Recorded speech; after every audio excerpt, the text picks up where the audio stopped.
The presidency is the most powerful office in the world. It's an office that not only tests your judgment, perhaps even more importantly, it's an office that tests your character. Because you not only face moments when you need the courage to exercise the full power of the presidency, you also face moments where you need the wisdom to respect the limits of the power of the office of the presidency. This nation was founded on the principle that there are no kings in America. Each of us is equal before the law. No one is above the law, not even the President of the United States. With today's Supreme Court decision on presidential immunity, that fundamentally changed. For all practical purposes, today's decision almost certainly means that there are virtually no limits on what a president can do. This is a fundamentally new principle, and it's a dangerous precedent, because the power of the office will no longer be constrained by the law, even including the Supreme Court of the United States. The only limits will be self-imposed by the president alone.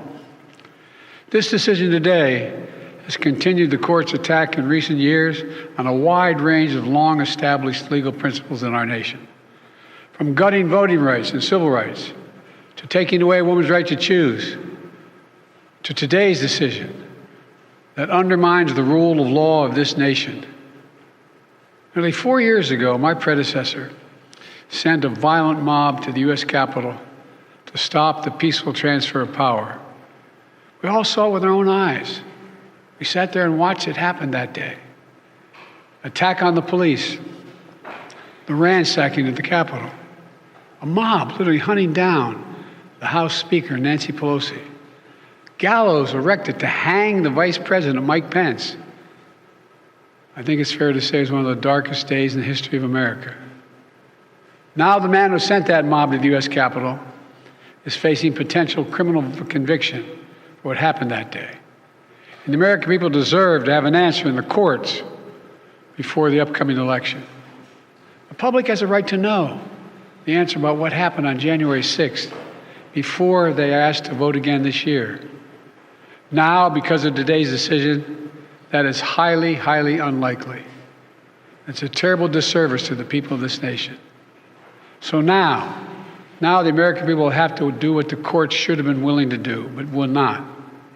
The American people have to render a judgment about Donald Trump's behavior. The American people must decide whether Donald Trump's assault on our democracy on January 6th makes him unfit for public office in the highest office in the land. The American people must decide if Trump's embrace of violence to preserve his power is acceptable. Perhaps most importantly, the American people must decide if they want to entrust the president once again, the presidency, to Donald Trump, now knowing he'll be even more emboldened to do whatever he pleases whenever he wants to do it. You know, at the outset of our nation, it was the character of George Washington, our first president, that defined the presidency. He believed power was limited, not absolute, and that power always resides with the people, always.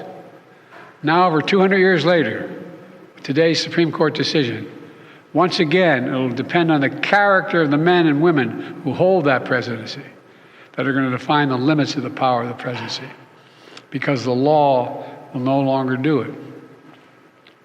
I know I will respect the limits of the presidential powers I have for 3.5 years, but any president, including Donald Trump, will now be free to ignore the law. I concur with Justice Sotomayor's dissent today. Here's what she said. She said, in every use of official power, the president is now a king above the law. With fear for our democracy, I dissent. End of quote. So should the American people dissent. I dissent. May God bless you all, and may God help preserve our democracy.